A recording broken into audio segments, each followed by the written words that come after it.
તો નમસ્કાર ખેડૂત મિત્રો, ખાસ કરીને ખેડૂતો માટે એક સારા સમાચાર છે કે કારણ કે જે દર વર્ષની જેમ આ વર્ષે પણ જે ખેડૂતને ખેતીવાડીની સહાય યોજનાઓ છે, વિવિધ પ્રકારની જે સાધનોની અંદર આપવામાં આવતી હોય તે રીતે આ વર્ષે પણ શરૂ થઈ ગઈ છે. મિત્રો 2026-27ની સહાયો છે તેના અરજી ફોર્મ લેવાનું શરૂ થઈ ગયું છે. મિત્રો ખાસ કરીને આજે એટલે કે 27 માર્ચથી ચાલુ કરી દેવામાં આવ્યું છે. ખાસ કરીને જેની અંદર ખેતીવાડીના અનેક ઓજારો જેવા કે રોટાવેટરથી લઈ અને હળ પાંચું કે જે વિવિધ ઓજારો હોય છે તે બધા ઓજારોની સહાય છે તે આજથી અરજી ફોર્મ લેવામાં આવી ગયા છે. મિત્રો આ પોર્ટલ ખેડૂત ઉપર તો ખાસ કરીને જે ખેડૂત મિત્રો આ યોજનાનો લાભ લેવા માંગતા હોય તે તમામ ખેડૂત મિત્રો ડોક્યુમેન્ટ તૈયાર કરી અને જલ્દી ફોર્મ ભરી દેજો, જેથી કરીને તમારી સહાય છે તે પણ વહેલી તકે આવી જાય. મિત્રો એની અંદર છે તે સોલાર સેટ છે, પછી સોલાર પંપ છે, સ્માર્ટ મોબાઈલ છે અને ખેતીવાડીના વિવિધ સાધનો છે તેની સહાય મળવાપાત્ર છે તેની અંદર.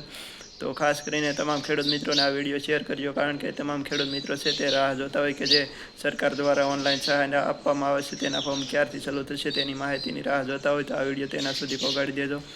તો તમામ ખેડૂત મિત્રો છે તે જલ્દી ફોર્મ ભરી દેજો, જેથી કરીને વહેલી તકે તમને પણ સહાય મળે. મિત્રો ખાસ કરીને તમારે જો આ ખેડૂત પોર્ટલ ઉપર ફોર્મ ભરવાનું હોય તો તમારે છે તે ખાસ વાતનું ધ્યાન રાખવાનું રહેશે કે જે તમારો આધાર કાર્ડ છે તેની સાથે મોબાઈલ નંબર લિંક હોવો જોઈએ, કારણ કે તેમાં ઓટીપી પડશે અને ત્યાર પછી તમારું છે તેમ ફોર્મ ભરાશે. મિત્રો તો ખાસ કરીને તમે પણ જો આધાર કાર્ડમાં મોબાઈલ નંબર લિંક નહીં હોય તો તમારું ફોર્મ ભરવામાં નહીં આવે. તો આધાર કાર્ડમાં જો નંબર લિંક કરવાનું બાકી હોય તો પહેલાં નંબર લિંક કરાવીને ત્યાર પછી તમારું ફોર્મ ભરી દેજો. મિત્રો હવે વાત કરીએ કે મિત્રો આ ફોર્મ છે તે ક્યાં ક્યાં ભરવામાં આવશે. તો મિત્રો જો તમને ડિજિટલનો ફાવતો હોય ફોનની અંદર તો તમે ફોનની અંદરથી ભરી શકશો. ફોનની અંદર તમારે છે ત્યાં ખેડૂત પોર્ટલ આવે છે વેબસાઇટ, તેને ખોલવાની છે અને ત્યાર પછી છે તે આધાર નંબર વડે ઓટીપી દાખલ કરીને રજિસ્ટ્રેશન કરવાનું છે. ત્યાર પછી છે તે તમારી જે વિગતો માગેલી હોય તે ભરવાની છે અને તમારે કયા સાધનની સહાય મળવા પાત્ર છે તેનું વિકલ્પ પસંદ કરીને ત્યાર પછી સબમિટ કરવાનું હોય છે. જો મિત્રો તમને આવી રીતે નથી ભાવતું તો આજુબાજુના ઓનલાઈન ક્ષેત્ર છે ત્યાં તમારે જવાનું છે, ત્યાં પણ ફોર્મ ભરી દેવાનું શરૂ છે. મિત્રો ખાસ કરીને થોડો ઘણો ચાર્જ લેશે, પણ તમારું જે ફોર્મ છે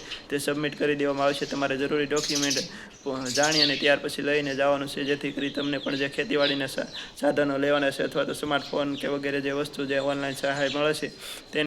તો હવે ખેડૂત મિત્રો તમને જણાવી દઈએ કે આ ખેતીવાડી સાધન સહાય યોજના 2026-27 છે તે કેટલો સમય ચાલવાની છે. તો મિત્રો ખાસ કરીને 1 મહિનો ચાલવાની છે. 27/4/3થી લઈ અને 26/4 સુધી આ યોજના ચાલવાની છે. સતત 1 મહિનાના ફોર્મ ભરાવાના છે. તો તમારે પણ ફોર્મ ભરવાનું હોય તો નજીકના ઓનલાઈન કેન્દ્ર પર પૂગી જાઓ અને જલ્દીથી તમારું પણ રજિસ્ટ્રેશન કરાવી દો. તો મિત્રો ખાસ કરીને આ વિડીયો છે તે વધુમાં વધુ ખેડૂત મિત્રોને શેર કરો, જેથી કરીને જે ખેડૂત મિત્રો લાભ લેવા માગે છે તેને જાણ થઈ જાય અને વહેલી તકે ફોર્મ ભરી દે અને સહાય આવી જાય. મિત્રો તો વિડીયોમાં જ રાખના અને એવી કોમેન્ટ કરી દેજો અને અમારી ચેનલમાં નવા છો તો ચેનલને સબસ્ક્રાઈબ કરી દેજો.